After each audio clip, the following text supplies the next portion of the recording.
Welcome to Tenor Tech, where I solve the problems you didn't even know you had.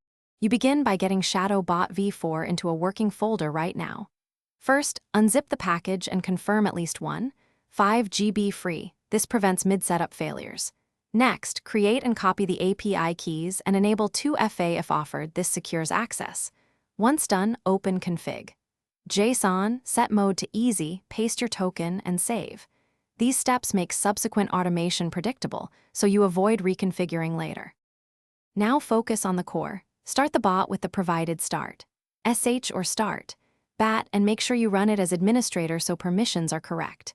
Then pick a preset profile, balanced for stable throughput, aggressive for speed, or passive to conserve resources, because each profile changes rate limits and behavior. Monitor logs in log, txt, and the dashboard to watch events and metrics. If you see a repeating error, pause and check the config values you finish by stopping the bot gracefully. Use the stop command so state saves and queues close properly. Then backup config.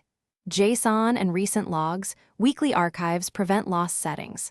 Make sure to document which API keys map to which environment. If something goes wrong, try the most effective fix first. Regenerate the token, replace it in config. JSON, and restart. This usually clears authentication failures and avoids lengthy debugging. If that fails,